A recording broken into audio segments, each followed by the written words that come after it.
It's Lauren again. Right now, I want to talk about meltdown. You do and not want to do. The meltdowns are something that need to be talked about from an autistic person's point of view in order to help other people that are on the autism spectrum and their parents or spouses or employers or whoever else. I'm mostly talking to Asperger's people because that's what I have, but I'm talking to other autistic people too. Throwing a temper tantrum is different than a meltdown. Temper tantrums definitely happen because you don't want to do something. When you get what you want, you usually feel better. But I will admit, a lot of times temper tantrums and meltdowns do go hand in hand, and it's kind of hard to differentiate which one you're having. Why do you not want to punish the person? If they're doing it emotional distress, if you punish them, you will be lighting fuel to a fire, meaning that you will make things a lot worse, and that's going to cause them a lot worse stemming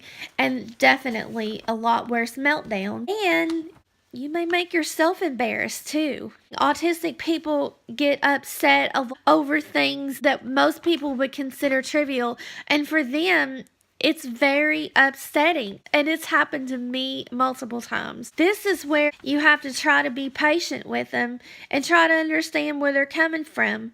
Do not ever say comments such as they're too big to act like this or tell them that they're being mean. They're doing this because they are deeply distressed and they can't help that. Meltdowns and feeling deeply distressed are part of being on the autism spectrum. Each person handles meltdowns differently.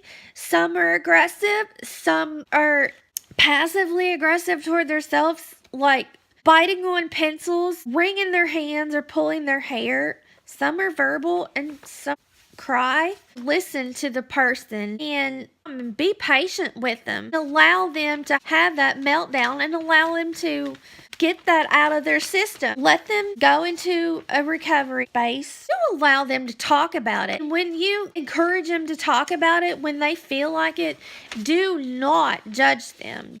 They get upset over everything. One little thing can ruin the whole day. It's not that they can help it. I've tried multiple times to try to suck it up and control it, but it just does not make me feel any better. And sometimes having the meltdown can make an autistic person feel better once they release all those emotions.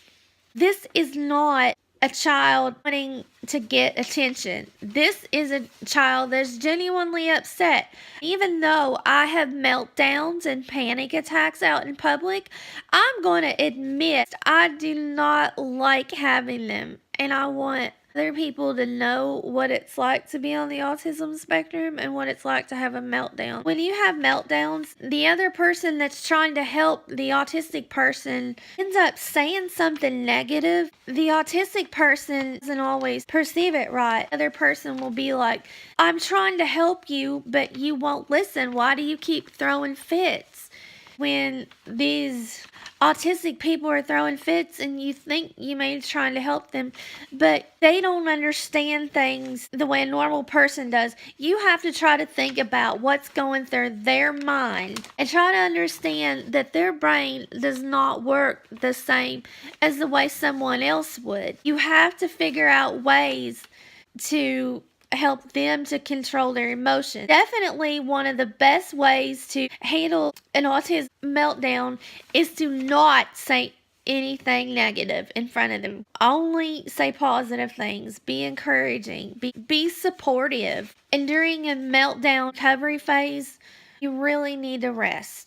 And you need to find something that's going to relax your mind. I would never say not to expect a meltdown because they're going to happen. I'm going to encourage people to expect meltdowns. And if you know that there is something that could possibly trigger a meltdown, try to avoid it if you can. If it's something that is not required to do and more of a social thing, I'm going to ask that the autistic person not do it if they know that it's going to trigger a meltdown. Most of the time, things are optional in my life that have caused meltdowns. In school or on a job setting, I would just say, definitely make accommodations. And each person's accommodations may be different. Mine have always needed going to a place to cry. And if you have to leave for the day, do it. That's just my best advice on how to handle meltdowns. It's okay to have a meltdown, really. The way I look at meltdowns is it's like a cancer patient with nausea after their chemotherapy treatment. Would you punish a chemotherapy person for vomiting after their cancer treatment, or would you for showing their bald head? More than likely not. Asperger's syndrome is an illness, and one of the hallmark symptoms of it is a meltdown.